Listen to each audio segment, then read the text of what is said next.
Саламатсыздарбы, Оуду Лондон BBC Кыргыз кызматы студияда Акчолпон Койчиева. Дүйнөлүк соңку жаңылыктармен тааныштырабыз. Британиянын Европа биримдигинен чыгуу планы боюнча премьер-министрге өз партиясынан каршы чыккандар көбөйүүдө. Жалган жаңылыктар темасын улантып, социалдык тармактар Индияда зомбулукка үндөгөн учурларды карайбыз.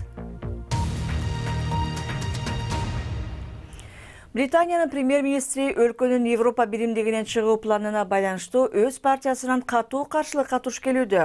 Бир нече министр кызматтан чегинип, айрым депутаттар Тереза Мейдин өзү дагы кызматтан кетиши керек деп үндөшүүдө. Сүйлөшүүлөрдө Түндүк Ирландия менен Ирландия Республикасы ортосундагы чек ара маселеси үстөмдүк кылууда. Бул алардын тарыхы, жер жана деңиз үчүн болгон күрөш менен коштолгон.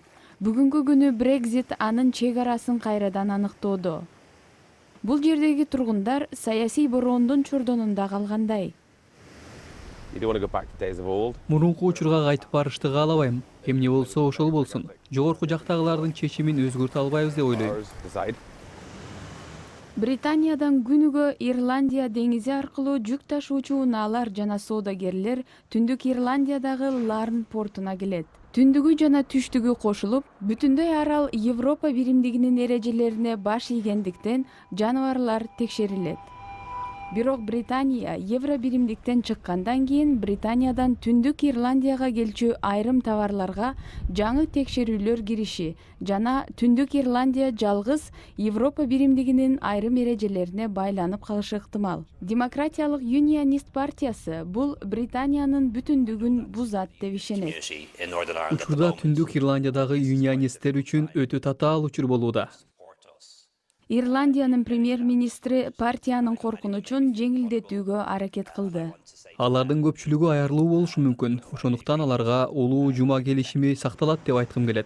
Британиянын жана Ирландиянын өзгөчөлүктөрүн кабыл алуу аркылуу Түндүк Ирландия тынчтыкка жетти. Айрымдары Европа биримдигине чогуу мүчө болгондугу үчүн мамиле жакшы болуп келгенин айтат. Бирок учурда Brexit абалды өзгөртүүдө. Биз артка кетебизби деп коркуп жатабыз.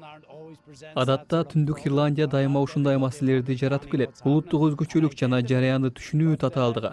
Бирок жок, мен өзүмдү Brexit менен көрүп жатам. Калсак калдык, чыксак аны да көрөлү.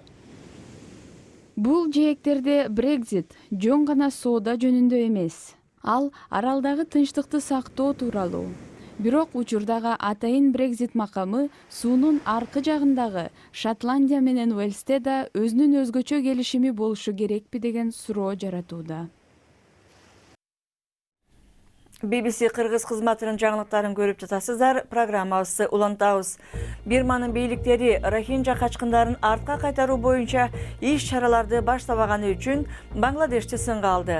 Бангладеш бүгүндөн тарта качкындарды артка кайтаруусу керек эле. Бирок качкындар нааразылык билдиргенден улам башталган эмес. Качкындарды кайтаруу планын Бириккен Улуттар уюму дагы сынга алган. Бирок Бирма Ракхайн штатында качкындарды кабыл алууга шарттар бар деп ынандырууда. Бейжинде батыш өлкөлөрүнүн 15 элчиси Шинжан аймагынын жетекчилери менен жолугушууну көздөөдө. Алар Шинжандагы уйгурлардын жана башка мусулмандардын массалык түрдө камакка алынышын түшүндүрүп берүүнү сурашууда. Батыш элчилери мындай өтүнүш менен Шинжан коммунисттик партиясынын жетекчиси Чен Чангуого кайрылтууга түшкөн. Кытай бул кайрылууга нааразылык билдирип, аны өлкөнүн ички иштерине кийлигишүү деп баалады. Күн планетасына жакын жайгашкан жылдыздардын биринин айланган планетада жашоонун изи табылышы мүмкүн.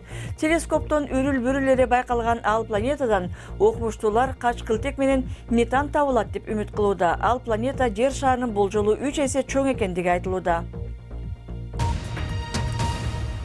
Биз чөнтөгүбүздө алып жүргөн смартфондор миллиондогон кишилерге маалыматты чагылгандай таратып, бөлүшүүгө мүмкүндүк берет. Бирок муну менен катар жалган маалыматтардагы тез таркап, айрым учурда оор кесепеттерге алып келүүдө. Өзгөчө көп сандуу калкы бар Индияда абал ушундай.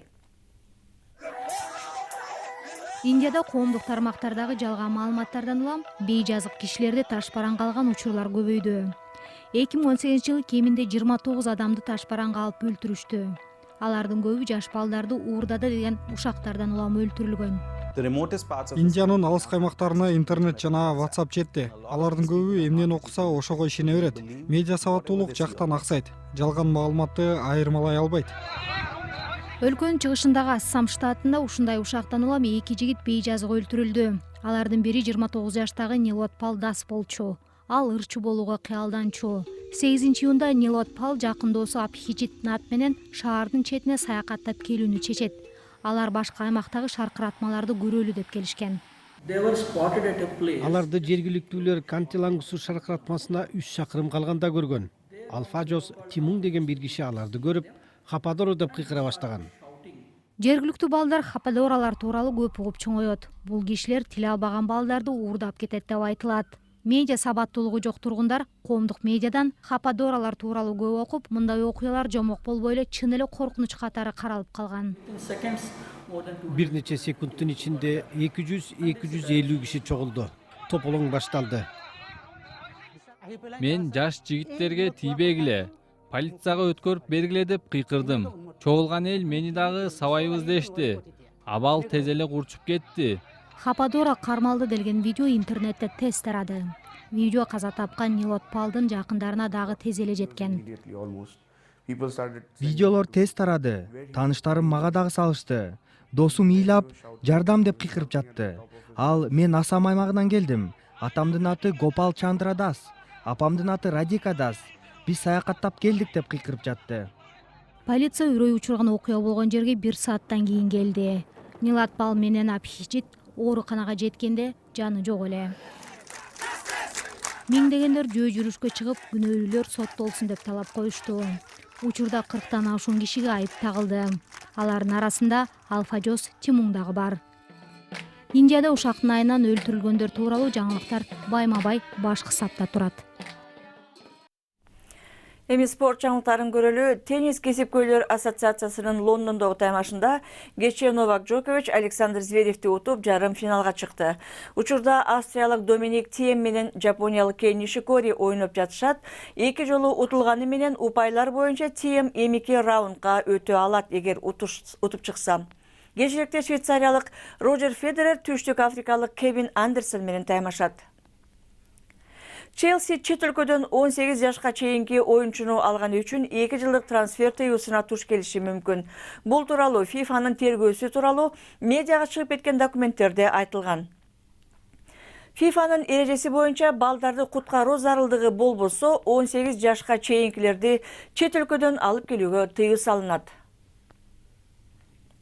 Англиялык шабуулчу Уэйн Руни бүгүнкү оюнда акыркы жолу капитан ролунда ойномокчу. Ал Уэмбли стадионунда Америка менен таймашка катышат. Учурда Руни америкалык DC United клубунда ойноп жатат. Мындан тышкары Германия менен Орусия жана Польша менен Чех Республикасы достук мелдештерин өткөрөт. Жаңылыктардын соңунда Кыргызстанда ресторандарда официанттар өтө жай тейлейт десеңиз, анда Гватемалага көчүп барыңыз. Гватемаланын Антигуа шаарында жүздөгөн официанттар колунда ичимдиктер коюлган подносту кармап жарышка түштү. Тоо арасында жайгашкан шаар негизи официанттарыбыз эң мыкты деп сыймыктанат. Шаарда мындай жарыш жыл сайын өтүп турат.